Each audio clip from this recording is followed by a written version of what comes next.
Hola, buenas tardes. Soy Dr. Palacios y seguimos hoy con la serie de vídeos que teníamos propuestos. Hoy sería el tercero. La temática de hoy la vamos a dirigir al tema de la cirugía facial. La vamos a dividir en dos grupos porque intentar abarcar todo en uno solo sería excesivo. Entonces hoy nos vamos a concentrar un poco en el tema de tanto de las orejas como los párpados. Para otra sesión nos dedicaremos más al tema de la nariz, la rinoplastia o el lifting. Evidentemente hay muchas más cirugías que se pueden hacer en la cara, o sea, en los pómulos, en el mentón, liposucciones de papada, etcétera.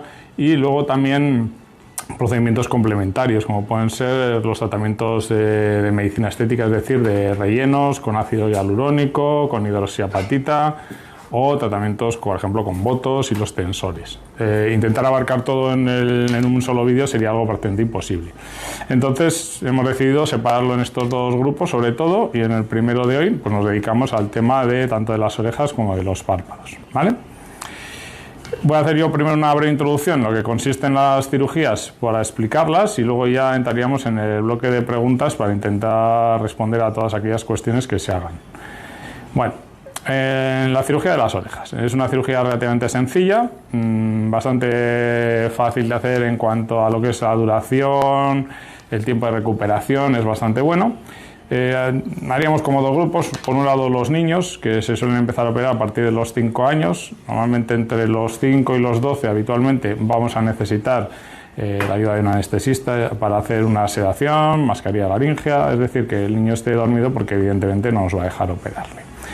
Normalmente a partir de los 10-12 años ya podemos hacer una intervención basada sobre todo en anestesia local o incluso se puede acompañar de alguna sedación pero mucho más suave, sin hospitalización, queremos decir. En un adulto pues lo habitual es hacerlo solo exclusivamente con anestesia local o un sedante suave.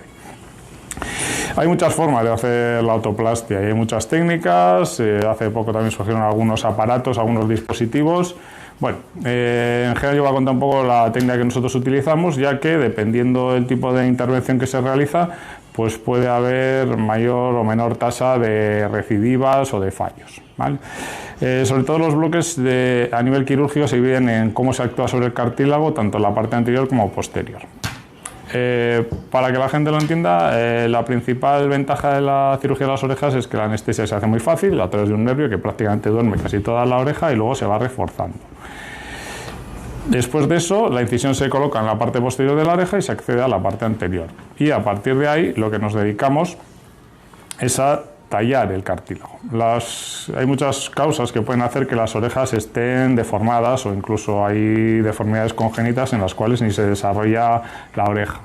En estos casos el tratamiento es distinto y sigue otros procesos, incluso reconstrucciones de oreja con cartílago costal, etc. A nivel estético, la principal causa suele ser lo que se llaman las orejas prominentes o las orejas que están más separadas o en soplillo, que es lo que podríamos conocer. En estos casos, las causas más habituales son dos. Uno, por un lado, que el pliegue superior de la parte de la oreja pues no está, digamos, creado, y entonces lo que hace es que la oreja en la parte superior queda salida, o como un poquito más volada, que suelen decir los pacientes, y la otra causa suele ser que en la parte inferior, esta parte, pues esté más separada del cráneo, en esta parte que se llama mastoides. Esto generalmente ocurre porque la concha, es decir, esta parte de cartílago que está aquí, es un poquito más grande de lo normal y separa la parte inferior. Y lo más frecuente suele ser una combinación de las dos cosas, que el polo superior no está plegado y que la parte inferior puede tener un exceso de concha. Desde la cicatriz en la parte posterior accedemos a la parte anterior y se talla el cartílago. El cartílago es una estructura que en cuanto le das unos cortes dobla para el lado contrario. Por lo tanto, la oreja va a quedar plegada ya en la parte superior. Cuando la concha es grande, lo que se hace es extirpar o reducir el tamaño de la misma quitando un pequeño fragmento. Todo esto se estructura con unos hilos reabsorbibles que se colocan en la parte posterior de la oreja, que no se van a ver y que se irán cayendo gradualmente sin que los tengamos que quitar. Cuidados posoperatorios es sencillo, no hace falta, digamos, estar encamado ni una ayuda externa, es bastante sencillo. El primer día sí le solemos poner un vendaje a modo de compresión para que sangre lo menos posible y luego unos días llevan una especie de gasitas que hacen como de ferulización de lo que es la zona para que la oreja quede en su posición y no se vuelva a la situación previa. Durante el primer mes es importante ponerse, sobre todo para dormir, una cinta de pelo para evitar que pues, al dormir uno pudiese quedarse con la oreja doblada. El dolor suele ser el primer día en el posoperatorio, que es cuando es más molesto, cuando se va el efecto de la anestesia, pero en general es bastante bien tolerado y a los días no toman ningún calmante y son analgésicos menores. Otros tratamientos que a veces consultan, pues hace unos años hay un dispositivo, se llama IARFOL, es una especie de chapa de plaquita, esto se puede poner a nivel ambulatorio en consulta.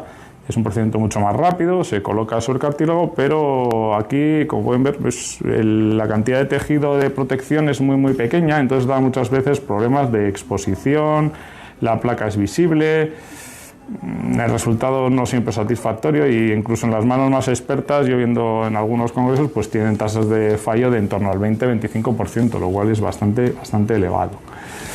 Hay otras técnicas que consisten en dar algún punto únicamente en la zona. Normalmente las cirugías que se hacen solo en un punto, pues si el punto se suelta fallan, y aparte que como no trabajan la oreja en completo, normalmente queda una forma un poco asimétrica, un poco irregular. Esto en cuanto a lo que son la cirugía de las orejas. Vale. A modo de introducción, la cirugía de los párpados tendríamos como dos bloques, ¿no? El párpado superior y el párpado inferior. En el párpado superior lo que ocurre sobre todo es un exceso de piel. ¿Por qué? Pues porque el párpado superior es el que se mueve, el que está constantemente abriendo y cerrando, con lo cual, al final, con el devenir de los años, pues va a acabar sobrando piel. La cirugía consiste en la extirpación de un pequeño fragmento de piel, normalmente suele haber más en la parte externa, un pequeño componente muscular y también suele haber en la parte interna del ojo una pequeña bolsita de grasa. Estos son los tres componentes que sobre todo influyen en unas personas más o menos y se realiza la intervención todo en bloque. El párpado superior se tolera muy bien, normalmente se hace con anestesia local, o incluso se puede recurrir a alguna sedación, pero en general es bastante bien tolerado. Es una cirugía ambulatoria, normalmente unos 45-50 minutos y el paciente se va a casa.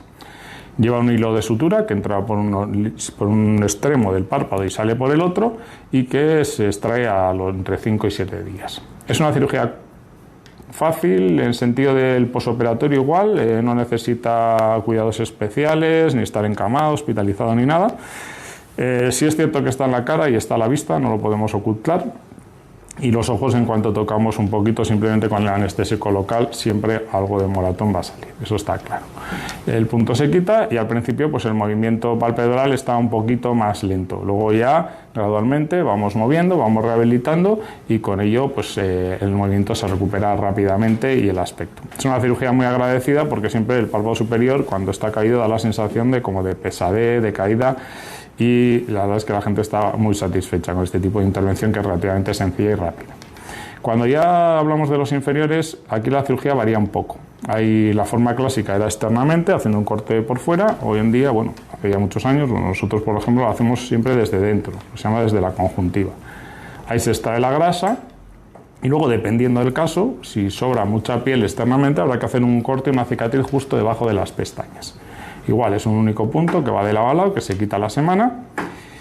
Aquí en el posoperatorio es un poco distinto porque aunque la cirugía se hace con unas lentes de protección del globo ocular, que no se toca porque la cirugía es sobre el párpado, pero todo el mundo tiene una sensación de conjuntivitis, de irritación. Los primeros días tiene una sensación de picazón, de arenilla. Es un poco más incómoda, ¿no? Podría simular un poquito a cirugías de la miopía, así que a veces las luces brillantes pues pueden molestar porque son un poco más incómodas. La cirugía se puede hacer individualmente, los superiores e inferiores, o se pueden hacer en bloque, conjunto, que es muchas veces lo más frecuente, que es lo que se llamaría completa, una blefaroplastia completa. En estos casos, el tipo de anestesia se puede hacer de muchas maneras. Se puede hacer solo con local, con sedación oral, sedación intravenosa. Yo habitualmente lo suelo hacer con anestesista, con sedación intravenosa, con mascarilla, o si otra persona es muy nerviosa y prefiere con anestesia general, con general. Porque el párpado superior se tolera bastante bien, pero el inferior es más molesto. Cuando tiramos de las bolsas para sacarlas es un poquito desagradable, molesta un poco, no podemos anestesiar todas las zonas exactamente porque no veríamos dónde lo hacemos. Y el paciente pues muchas veces está incómodo. Luego también está en un quirófano, está más nervioso que habitualmente, la tensión está más alta y está un poco a la expectativa y su reacción o su mecanismo de defensa es cerrar el ojo, con lo cual lo hace más difícil. No hay ninguna duda que todos los cirujanos operamos infinitamente mejor si está el paciente sin dolor y mucho más relajado que si está nervioso, intranquilo, la tensión alta, al margen de que en el postoperatorio pues evidentemente va a tener mucha mayor inflamación seguramente por ese exceso de tensión. Los resultados pues van mejorando día a día. Importante, pues como está en la cara y zona de exposición solar, pues unas gafas de sol, protegerse para que la zona no le dé el sol, para que no coja un pigmento más oscuro. Y los resultados van gradualmente en esa fase de mejora. Cuando son completos, yo normalmente les suelo decir que el resultado óptimo que se van a ver realmente bien va a ser entre 3-4 meses. No quiere decir que vayan a estar mal hasta esa fecha, sino que gradualmente van a ir mejorando. Es una fase progresiva, igual que cualquier cirugía de cualquier otra zona, pues necesita un tiempo de rehabilitación. La rehabilitación es muy sencilla porque básicamente consiste en abrir y cerrar los ojos constantemente. Y usar al principio, sobre todo cuando son los inferiores, pues unos colirios les damos y alguna crema nocturna pues para evitar la sequedad ocular que suele asociarse un poquito a este tipo de cirugías. En estos casos sí es mejor ir acompañado a las intervenciones para que luego pues, al volver a casa estén mucho más tranquilos. En cuanto a hospitalizar o no, cuando es completa, va a depender un poco de la situación de la persona, ¿no? Si prefiere estar más tranquila, más relajada, pues se quedan hospitalizados, pero en muchas ocasiones, si la cirugía se hace por las mañanas, a la tarde-noche se van para casa. Con esto más o menos estaría un poquito explicado de una manera relativamente sencilla lo que son estas dos intervenciones. Evidentemente, muchas veces el resultado óptimo se consigue combinando dos cosas. Por un lado, el tratamiento, por ejemplo, en los párpados, pues con un lado, un tratamiento, digamos, quirúrgico que va a corregir el tema de las bolsas, el exceso de piel y la grasa que podamos tener, con un tratamiento complementario como puede ser el Botox, ¿no? Muchas veces se aunan los procedimientos para lograr el mejor resultado. No es muy recomendable en pacientes que sean mayores, por ejemplo, y tengan un exceso de piel, que se pongan Botox antes, porque lo que suele ocurrir es que el mecanismo que tienen de compensación del párpado para poder levantar ese exceso de piel es tirar del músculo frontal. Entonces, si tienen exceso de piel y se les coloca Botox, lo que suele ocurrir es que como no pueden arrastrar esa piel con el músculo frontal, lo que les ocurre es que tienen mucha sensación de pesadez. Por eso lo que solemos hacer en estos casos es primero recomendarles la cirugía y luego ya se puede recurrir a este tipo de inyecciones para mejorar todavía más el resultado. Bueno, vamos a empezar un poquito a ver qué tipo de preguntas podríamos tener. Vale. Empezamos a ver a Maya, pregunta si se puede dormir de costado. No sé hacia qué cirugía se refiere. Bueno, vamos a verlo. En el tema de las orejas es mejor dormir con la cabeza un poquito más elevada y sin apoyar en una zona en la otra. ¿Vale? Más que nada por el dolor que puede ocurrir en los primeros días, porque si apoya sobre la zona que está recién operada, pues puede ser un poquito más molesto. En cuanto a los párpados, lo ideal igual, también es tener la cabeza un poquito más vertical, porque si lo que nos ocurre es que dormimos sobre todo de un lado, seguramente se va a poner mucho más edematoso y mucho más inflamado el lado sobre el que dormimos. En los primeros días de la blefaroplastia no preguntas que a una amiga pues, le podía sangrar los ojos en los primeros días de la blefaroplastia. Sí, es normal. Lo que suele ocurrir es que normalmente entiendo que sería sobre todo una cirugía del párpado inferior. En el párpado inferior la herida que se hace en la conjuntiva, hace muchos años la cosíamos, pero luego ya con el tiempo ya no la suturamos, con lo cual queda una herida abierta para precisamente que pueda drenar cualquier contenido hemático. Esto lo que nos va a permitir es que no se acumulen restos de sangre y va a hacer que vaya drenando por ahí. Entonces tiene sensación de lacrimeo con sangre, es decir, como si llorasen sangre. Es normal, es frecuente, tampoco que sea algo exagerado, pero sí que tenga un pequeño como rezume lateral. Vale. Nos preguntan cuál es el momento óptimo para realizar una cirugía de blefaroplastia y si el resultado es definitivo o si hay que repetir después de los años. Bueno, el momento va a depender de cada persona y evidentemente de la situación de sus párpados, del envejecimiento, etcétera, que tengan. Por ejemplo, los párpados superiores habitualmente, si vamos a poner un poco una media de edad, sería aproximadamente a partir de los 35 años aproximadamente, porque como es un componente de piel debido sobre todo al movimiento, pues antes es raro que esto se produzca. ¿Cuándo? Pues hay gente que le va a aparecer antes o gente después. Cada caso es individual y siempre tendrá en un párpado seguramente más piel que en el otro. Entonces, a cada caso lo vamos a ir teniendo que un poco adaptar. Se puede hacer hasta mayor edad, pero sobre todo esa suele ser la idea de inicio. La blefaroplastia inferior es un poquito diferente. Normalmente yo veo a chicas muy jóvenes, incluso con 18 o 20 años. ¿Por qué? Pues porque es un componente más familiar, más genético. Normalmente si con 18 o 20 años ya tienen unas bolsas palpebrales, o sea, lo que vemos con esa sensación de cansancio, de hinchazón, normalmente es porque alguien en su familia también lo tiene. Esto es más habitual. Además es un tipo de grasa peculiar, no responde como el resto de grasa del cuerpo a las dietas, etcétera. O sea, no engorda y adelgaza igual que podemos hacer en otra parte del cuerpo. ¿Hay que repetirla? Normalmente no. Normalmente son cirugías de una única ocasión y que no se repiten con el tiempo. Es raro repetir una cirugía, por ejemplo, de las bolsas, porque normalmente por la alza a la que se realiza y que luego el proceso de envejecimiento normalmente encoge o mete un poquito el ojo como más hundido, es raro que se repita. Para tener que repetirse una superior, pues tendría que haberse quitado la piel muy joven y tener una laxitud de tejidos muy importante. No es imposible, pero no es lo más frecuente. Lo más frecuente es que se haga una única vez. ¿Puede afectar a la vista la blefaroplastia? Sí. Lo normal es que afecte transitoriamente al principio y lo que tengan es una sensación de conjuntivitis. Esto va a ir siempre que sea el inferior, siempre. En el superior no pasa nada de esto. ¿Por qué? Porque, digamos, accedemos desde la parte interna del ojo. Esto suele ser algo transitorio, residual. Molestan, por ejemplo, digamos que los músculos oculares están inflamados, con lo cual imaginémonos como una cámara de fotos que no puede enfocar, ¿no? Le cuesta mover. Pues básicamente nos pasaría una cosa similar, no podemos enfocar adecuadamente y entonces tenemos la sensación de vista borrosa. Sobre todo hoy nos pasa más con las pantallas, los teléfonos, los ordenadores, te cuesta un poquito enfocar. Entonces esto suele ser algo transitorio y que se resuelve unos días, unas semanas como mucho. Sí está descrito, si la pregunta podría ser, es algo que está publicado en los libros, está descrita la ceguera después de una blefaroplastia, esto sí es cierto, son casos muy contados en el mundo, pero ha pasado, puede ser por un sangrado que vaya a la parte posterior del ojo y afecta al nervio óptico, a la arteria central de la retina. Es algo muy excepcional, pero si me preguntan, está descrito en los libros y de hecho en los consentimientos lo viene reflejado. Y ya nos preguntan sobre un tema de rinoplastia, que esto lo dejaríamos para la próxima cirugía o para el próximo vídeo sobre este tipo de cirugía.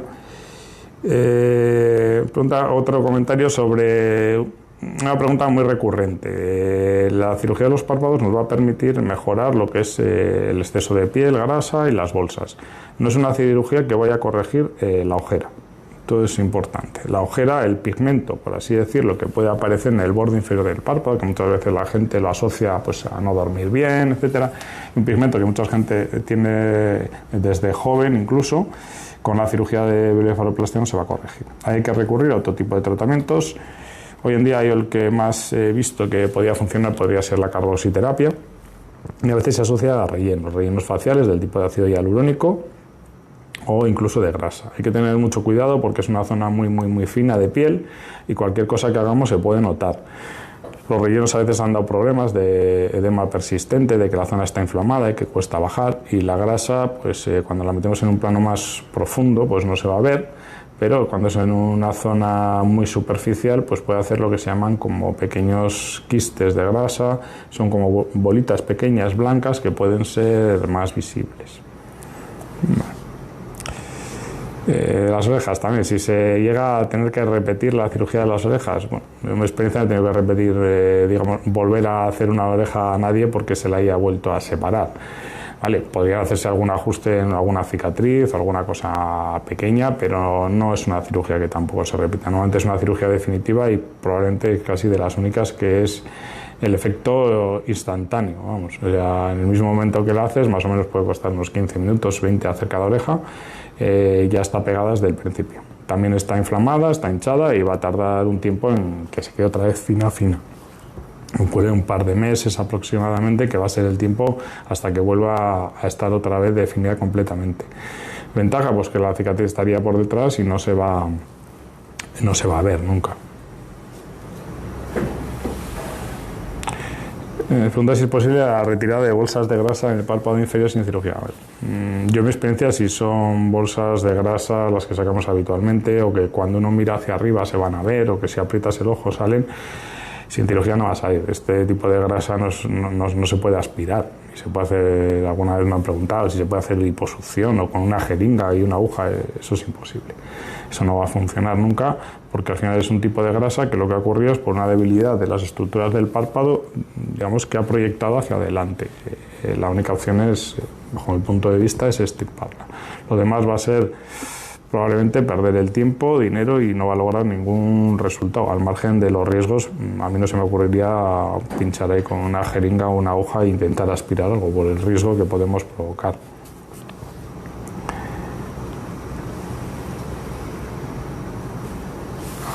También si las cicatrices si son visibles. Bueno, las cicatrices al principio van a estar más recientes, pueden ser un poquito más visibles. En el tema de los párpados, pues va a estar la parte que corresponde al globo ocular, es una cicatriz muy bien tolerada porque es una zona blanda.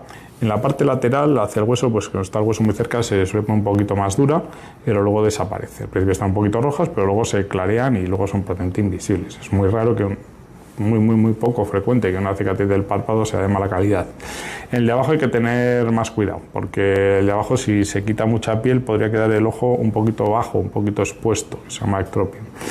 Esta es una de las principales complicaciones que podría tener la blefaroplastia inferior. Hay que tener mucho cuidado y es mejor ser conservador y quitar poca cantidad de piel que intentar forzar y quitar mucha piel, aunque nos parezca que sobra en exceso, porque nos va a dar seguramente algún tipo de problema a corto o largo plazo. Ahí las cicatrices a veces sí pueden ser más retráctiles y ahí sí que podrían generar un poquito más de dureza. ¿Existe la blefaroplastia láser? Sí, existe desde hace muchísimos años. Yo creo que está desde los años finales de los 80 más o menos. No se ha popularizado en exceso porque no aporta grandes beneficios, igual que en su momento, a finales de los 90 prácticamente, o incluso entre la década entre el 90 y 2000, parecía que si no hacías la blefaroplastia, hacíamos un láser de CO2, parecía que no hacías nada, y sin embargo esto ha desaparecido porque se vio que no era muy útil. Tengo algún compañero que tiene el aparato, el sistema para poderlo hacer, el resultado no es mejor. No es muy útil. El láser es muy útil para la miopía, para la próstata o para la depilación. La blefaroplastia no aporta un gran beneficio. Prueba de ello es que prácticamente nadie la utiliza. Cuando algo es excesivamente o muy bueno, todo el mundo lo incorpora, y cuando después de tantos años nadie lo populariza es porque no es tan bueno. No digo que sea malo en absoluto, pero bueno, no aporta gran beneficio. Aparte hay que hacerlo con unos protectores bastante aparatosos. Entiendo que si alguien se ha comprado el aparato, pues hay que rentabilizarlo, lógicamente. ¿Puede realizarse solo con anestesia? Sí. La blefaroplastia superior, de hecho, normalmente la hacemos con anestesia local, algo ambulatorio, más o menos suele durar entre 40 a 50 minutos, es bastante rápido y se tolera muy bien, porque el componente principal del párpado superior o que influye en la cirugía es la piel, y la piel se anestesia muy fácil. En el inferior es la diferencia. La bolsa, cuando se extrae, es más dolorosa, por eso es lo de que solemos sedarlos. ¿Cómo sé que el problema exige de verdad una blefaroplastia? Bueno, pues esto es fácil, acudiendo a la consulta. En vez de dedicarse a veces a leer demasiado, muchas cosas que pueden aparecer que no siempre tienen una realidad científica, lo más fácil es acudir a la consulta y valorar su caso y ver si va a ser primero una buena candidata o candidato a lo que es la cirugía y si realmente vamos a lograr los objetivos. Igual el problema no es el típico que podemos englobar dentro de la blefaroplastia. A veces que la gente tiene un problema que se llama tosis. Tosis quiere decir que el ojo está caído, está más bajo uno que otro. Esto no se va a corregir con la blefaroplastia, que es otro tipo de cirugía del párpado en el cual hay que tratar el músculo elevador. Es una cirugía diferente. ¿Vale? Entonces eso un especialista cuando vaya a la consulta le va a decir qué beneficios, o si merece la pena, por ejemplo, hacer los 4 párpados, los de arriba y los de abajo, si solo merece la pena los superiores, por ejemplo, que suelen ir cronológicamente por delante, o si merece la pena realmente hacer a la vez. Vale. ¿Qué tratamiento se me ha recomendado para las ojeras oscuras? Bueno, es un poquito lo que había comentado antes, que la blefaroplastia no va a corregir lo que es el tema de la ojera, ese pigmento. Yo le suelo recomendar, o le remito, o le referencio a algún compañero que se dedica a hacer temas de algún relleno fino o utilizar la carboxiterapia, que en principio necesitan unas cuantas sesiones, por lo menos habitualmente entre 4 y 8 sesiones para que se note la mejoría. Con esto es el único tratamiento que puede mejorar, además de usar cremas despigmentantes que hay de varias casas, etcétera, y que se usan durante un tiempo prolongado. Pero desde luego la cirugía no es la solución, incluso lo podría empeorar. Me preguntan si un amigo se había operado de las orejas y se han salido un poco, si es normal. Habitualmente no, con el desarrollo de las orejas no tienden a separarse una vez que ya se han adaptado después de una cirugía, porque lo habitual, los niños empezamos a operar normalmente entre 5 o 6 años y hasta los 12 es la edad típica de un niño. No tengo ningún caso así que se haya separado con el tiempo. Depende, claro, también del tipo de técnica. Si se ha utilizado algunas técnicas, lo que decía, de suturas con puntos sueltos que no tallan el cartílago, podría pasar que se soltase. No realizo ese tipo de cirugía porque me parece que tiene una tasa de fallos bastante alta y por eso no me ha pasado nunca. Pero posible, todo es posible. Al final todo es una cuestión de cuántas veces se haga. Los resultados definitivos de una blefaroplastia y una autoplastia. Bien, un poquito en la autoplastia, por ejemplo, el resultado lo puedes ver inmediatamente. De hecho, yo en alguna ocasión hemos operado una oreja y le enseño comparativamente con la otra y ya se ve inmediatamente. Pero bueno, el resultado final, si es a lo que vamos, no es inmediato. Lo hemos pegado, pero las orejas van a estar hinchadas, van a estar más abultadas, más engrosadas. ¿Cuándo van a quedar otra vez fino ese cartílago, esa definición? Pues entre 2 o 3 meses normalmente suele ser la media hasta que ya se ha pasado. Esto no quiere decir que es un proceso gradual, quiere decir que cada día va a ir notando esa diferencia. Igual el propio paciente, si se está viendo todos los días, no va a notar, porque son cambios sutiles, pero luego cuando ya va pasando todo este tiempo, se nota. Y en el caso de la blefaroplastia, pues ahí lo separaríamos igualmente. Cuando es la superior, como el párpado al principio tiene la mirada un poco triste, está un poco apagado, ¿no? Imaginemos un yeso puesto en una pierna, nos lo quitan y está la pierna más fina. Pues bueno, vamos caminando y se recupera. En el párpado ocurre lo mismo, la ventaja es que solo consiste en abrir y cerrar los ojos, y como esto lo vamos a hacer constantemente, si es solo superior es más rápido, más o menos en unos 2 meses se ven bien. Cada día van a ir gradualmente viéndose mejor. Y si es completa, ahí, como son los 4 y la inflamación es mayor, el proceso es un poquito más lento. Entre 3 o 4 meses es cuando entonces te dice la gente, ahora sí me veo bien. A la semana que pueda tener, que le quitamos los puntos, que puede estar el ojo un poco amoratado, etcétera, pues evidentemente ahí no se va a ver bien cómo va a ser, ¿vale? Y las fotos buenas, por así decirlo, se hacen entre 6 meses y 1 año. El precio varía según el problema específico de cada uno. Sí, evidentemente, primero hay que ver qué tipo de cirugía hay que hacer, si no es lo mismo, por ejemplo, si es un párpado superiores o completos, y sobre todo, estos temas, el tema del tipo de intervención que se haga en cuanto al tipo de anestesia, ¿vale? Evidentemente una anestesia local es mucho más económica que una anestesia general, o sea, uno hecha por un anestesista con una hospitalización y un ingreso. Eso no quiere decir que por el precio haya que decidir una cirugía basándonos únicamente que la anestesia local podamos pensar que es mejor. Las orejas y el párpado superior se anestesian muy bien, el párpado inferior es más doloroso. Y bueno, ahí está cada uno la capacidad de sufrimiento, de aguante que tenga. Yo tengo muy claro que si yo me los tengo que operar, desde luego a mí que me duerman y que yo no quiero que me duela. Mi médico me prescribió aspirina una vez al día por un problema vascular. ¿Es mejor la circulación? ¿Hay algún problema para operar? Pues sí. En principio, siempre que tomen un medicamento antiagregante, como es la aspirina, habría que suspenderla por lo menos unos días antes y reintroducirla unos días después, entre una semana antes y una semana después como mínimo. Es cierto que la inhibición de la agregación plaquetaria que genera la aspirina es mayor, pero bueno, para evitar lo que tratamos de evitar es el hematoma, el sangrado posterior. Evidentemente, con un antiagregantes, me da igual que sea aspirina o que sea un anticoagulante, Sintrom, que igual pueden conocer, todo esto va a favorecer el sangrado y el riesgo de que tener problemas y que la recuperación sea más lenta, evidentemente. ¿Cómo puedo volver a maquillarme tras una blefaroplastia? Yo les suelo recomendar que por lo menos esperen un par de semanas, porque los puntos se quitan a la semana y he tenido algunos casos en los cuales han querido pintarse rápidamente y la piel, si bien ya la herida se cura muy rápido y cicatriza increíblemente rápido en los párpados, pero a la hora de introducir, aunque sea el maquillaje habitual, está más sensible y a veces he tenido que se le ha hinchado. Les hemos tenido que dar otra vez medicación y cuando han aguantado un par de semanas más, ya sí se han podido maquillar y ya no les ha pasado. Entonces es mejor ser prudente y esperar por lo menos un par de semanas seguro para maquillarse. Si por ejemplo fuesen los superiores y tiene algo de hematoma en la parte inferior, ahí sí se podría maquillar porque ahí no hay herida quirúrgica. Para intervención de las orejas, ¿a partir de qué edad es recomendable la operación en niños?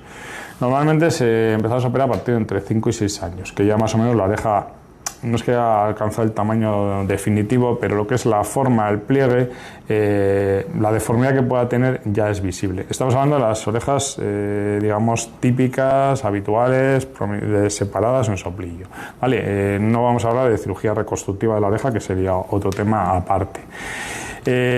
Los niños, sobre todo, la principal indicación es el tema es que el niño ya de por sí lo solicite, no tanto los padres. Es decir, muchas veces los niños son crueles y cuando al final van al colegio, pues al principio son pequeños y no se dan cuenta, pero con el tiempo empiezan a meterse con ellos o a decirles cosas y ya les empieza a incomodar. Eso es una de las principales indicaciones, y que el niño o la niña se impliquen en el proceso. Yo operaba a muchos niños pequeños, incluso algunos compañeros de mi hijo, y ha ido muy bien y han sido perfectamente conscientes de todo y colaboran. Además, la cirugía es más fácil, pues las orejas de los niños son mucho más blanditas y pliegan mucho más fácil que en un adulto y se recuperan, toleran mejor, bastante mejor el dolor que los adultos. A mi amiga que se hizo una blefaroplastia le quedan en principio los ojos semicerrados a la noche. ¿Es normal? ¿Cuánto dura? Sí, a ver, una de las cosas que puede ocurrir después de una blefaroplastia superior, hay que tener también cuidado a la cantidad de piel que se quita. Se quita en exceso, podría quedar un ojo más redondo, o lo que puede ocurrir es que en los primeros días, pues también porque hay que poner unos esparadrapos y demás, si se tumba completamente, en vez de estar con la cabeza un poquito alto, que igual el ojo no cierre completamente, quede unos pequeños milímetros de apertura. Esto es algo que es muy transitorio porque la piel es elástica y rápidamente cede. Normalmente esto puede durarle 3-4 días y para eso les damos también una especie de crema epitelizante por si acaso. Si cierra excesivamente fácil y tumbada, que probablemente quiera decir que en unos meses le sobrará algo de piel. Si se les da a los niños, si se les administra algún calmante para el posoperatorio. Sí, igual que los adultos, lo que tendríamos a conocer como el paracetamol, ibuprofeno, en su nombre y su dosis correspondientes, le pueden llamar Melagón, le pueden llamar el Dalsi, como lo quieran llamar, pero son al final el mismo tipo de medicación, básicamente ya digo paracetamol, ibuprofeno, igual que un adulto puede ser, pero a la dosis adecuada al niño en función de su edad y el peso sobre todo. ¿Alguna duda más?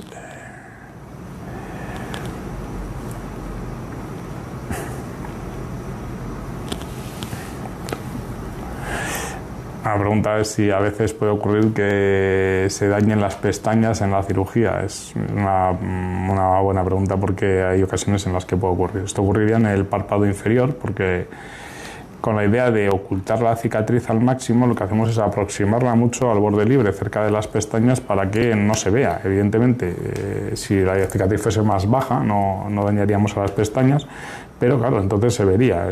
Entonces, la idea es aproximarla lo suficiente, pero con la distancia adecuada para que no haya esa pérdida de pestañas, pero en alguna ocasión sí se podrían perder. Me preguntan una cosa que hemos comentado antes, y que con algún caso de alguna persona que después de una blefaroplastia tenía la mirada triste. Bueno, la mirada triste suele ser habitual en el contexto de los 2 primeros meses después de una cirugía, sobre todo el párpado superior, porque es el que da la expresividad. El de abajo al final está quieto, es un retenedor, no hace nada. El de arriba es el que abre y cierra. Entonces, como está más lento el movimiento, tiene esa sensación de un poco de tristeza. Esto es habitual. Esto pasa prácticamente en todos los casos. Lo que ocurre es que a medida que vamos rehabilitándolo, vamos moviendo, se recupera. Y esto, con el transcurso del tiempo, en un par de meses así, esto desaparece normalmente. Es cierto que es mejor operarse en meses fríos, puedo operarme en verano para poder recuperarme durante las vacaciones. A ver, Son dos cosas distintas. Quiero decir, lo que es la cirugía puede operarse en cualquier momento, en el sentido de que quirúrgicamente el resultado va a ser el mismo. Lo hacemos en un quirófano que no sabemos si hace calor o hace frío. El posoperatorio, que es lo que viene la pregunta. Lo importante de la cirugía es que no le tiene que dar el sol. Cuando tenemos un moratón, y me da igual que sea el párpado, las orejas, la nariz, cualquier cosa, si en una zona moratada le da el sol, se va a quedar un pigmento oscuro, como el de la ojera, y no se va a ir. Por tanto, tienen que llevar gafas de sol grandes y no tener una exposición solar. Si lo hace en verano, pero es capaz de no exponerse al sol, ir con las gafas constantemente, se podría operar en verano. Pero en invierno pues es más frecuente que tengamos menos tiempo de exposición solar, menos horas de luz y sea más fácil. El recuperarse o no, pues bueno, al final los tiempos de recuperación van a ser similares. Eso no va a influir la época que sea verano o invierno, pero sí lo que tenemos que llevar de protección solar, eso sí. ¿Podré leer después de la blefaroplastia? Sí, inmediatamente después va a tener un problema de conjuntivitis, seguro. Y lo que digo, las pantallas brillantes, las luces nos pueden molestar y nos cuesta enfocar. No es el momento adecuado para estar permanentemente delante de una pantalla porque además tenemos la vista cansada, ¿vale? Luego a largo plazo sí va a ser normal, le va a enfocar normal, pero una vez que haya cedido el componente inflamatorio posquirúrgico. Pero sí es cierto que los primeros días tienen una dificultad dificultad visual, lacrimeo, se llama fotofobia, que te molesta las luces brillantes y demás.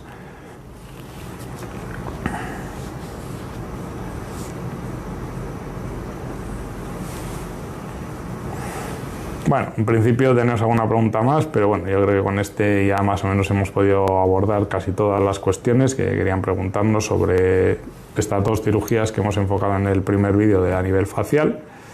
Bueno, un segundo más. Que si entrar en quirófano a partir de los 50 años, seguro, sí, claro.